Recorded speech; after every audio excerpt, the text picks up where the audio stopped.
seeing as we're already on the topic of the new moon, and we had some historical event occur, yet another one where the US SEC approved the Ethereum ETF.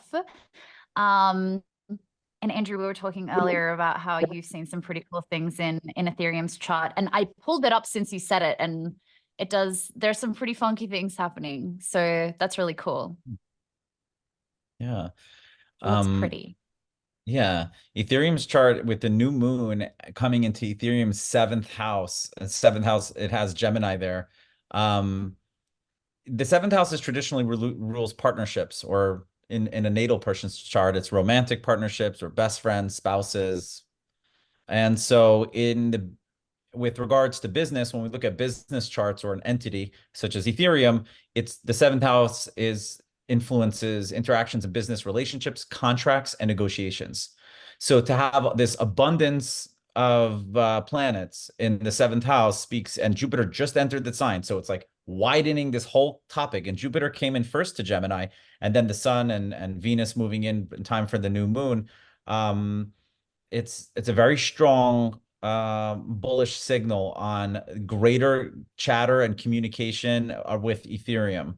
We all know the news that has happened in the last few weeks, and the SEC just, whatever it is with paperwork, but some point this summer, it's expected that there will be inflows into Ethereum with institutional money. When that happens, we saw what happens with Bitcoin. I think Ethereum, it could be even a stronger, even stronger narrative around on blockchain, because Ethereum is very on chain, and it opens up a conversation around DeFi and earning a yield, because people can stake their Ethereum, so institutions can stake their Ethereum. And so there's a lot more going on here with ETH, and it could be very interesting to see how the narrative shifts within the wider crypto market as institutional money floods into Ethereum.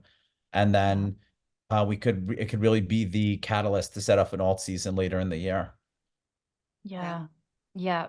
I think this news was huge, because it just opens up now, not just for all of these next new tokens, or not new, but new tokens that will be turned into and accepted as other ETFs, but also it's just another addition to the adoption, to people just being like, oh, okay, now we accept it. Now it's as if like there's this little like mindset switch, like when the ETF and when the institutions start coming in, people are like, oh, okay, now it's like okay for me to get in. And so like what else is on Ethereum, because that's going to be accepted. I feel like there's a lot of talk of Solana ETFs or XRP ETFs eventually arriving too.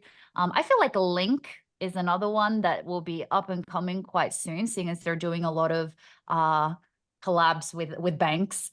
And yeah, it's very, very interesting times, like exciting times. Well, I think that one of the most Yeah. interesting things that So came out of fast. that as well is that it is, with the approval of this ETF, it's actually labeled Ethereum as a commodity and not a security. And so I That think part, that is pretty yeah. huge. The way that these ETFs have been approved is so interesting. Like Bitcoins, they had that leak, Twitter hack the day before. And this one, they were like delaying for 6 hours. Like it's always, you can tell that there are things going on behind the scenes, these like negotiations, let's call them. But very interesting that Ethereum has been labeled as a commodity. And so what does that mean for other cryptocurrencies going forward? I think it's very, very interesting and super exciting times. Like it's about time that we stepped out of the dark ages. I did want to bring up, seeing as we're already talking about this as well, what's really interesting with the institutions in the US that are now about to provide the ETH ETF, is that they're not giving their investors the ability or the profits of the staking. But so they're just gonna be staking themselves and taking the profits for themselves. question mark, which I So found pretty interesting. But I wonder then, are they Whereas for like charging the Hong lower management fees then, if they're offsetting that, or it's just more profits for them? Yeah, I definitely don't know. It's just interesting that that came up, and more so I saw it coming up because I started reading articles that people were like, well, if we understand crypto, if we understand all of this, then but this article that was saying that the staking of the Hong Kong ETFs of Ethereum ETFs instead will be paying out their investors. So people that understand crypto, if they choose, I mean, if you really, really understand crypto, personally, I don't think you'd be going through an ETF. You would just be taking it yourself and keeping it decentralized. But then on the other hand, they were like, well, if I do want to go into an ETF, I'm not really interested in a US Ethereum ETF. I'd rather go in a Hong Kong Ethereum ETF because I'll receive the staking rewards as well. So that was another just I feel like the US is still trying to figure out their stance on staking. Yeah, I Go think what ahead. we'll see is, I think what we'll see from that is it starts to get, once they're approved, it then starts to get really competitive in terms of fees and, you know, trying to attract investors to their ETF versus another. So I think probably what will happen is initially none of them will give the staking rewards, and then one of them will give the staking rewards and everyone will go to that. And then they will all give their Yeah. staking rewards. So yeah. So it's interesting, or there'll be some kind of offset with the their management fees. Let's see how they go. Yeah. Yeah, I think the reason Yeah. why people really would go for an ETF rather than purchasing it themselves is the insurance side of things. That's, you know, so if you are an institution and you're investing a lot of money, or your family office, then it is insured. So I think that that's kind of like what is driving that. But yeah, but for personal self Yeah. is obviously the way to go.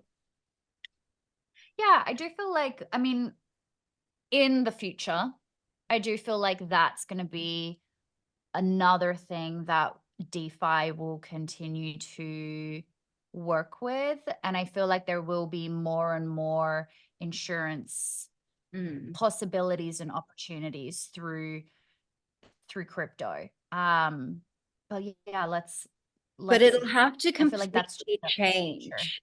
Yeah, the insurance companies will be forced to like completely change their model if it's transparent and Yeah. on the blockchain.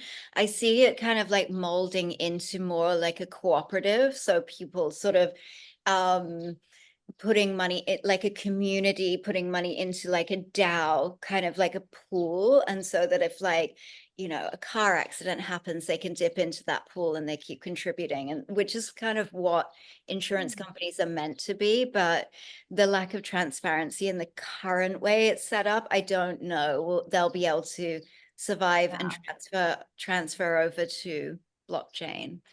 But yes, We can wish and we can hope. I think it'll completely reinvent itself. It's not that it's not going to exist at all. It definitely is, but I think it's another one of those industries similar to like, you know, healthcare as well. I think is going to be something that is going to be more of a community thing, especially somewhere like the US, you know, like versus Australia or Europe, which have like, you know, healthcare systems, free healthcare, what have you, then you know, I think it'll be more of a like cooperative pooling together of resources. So be really interesting to see how that all plays out too. Yeah. We're at the beginning of it all, aren't we?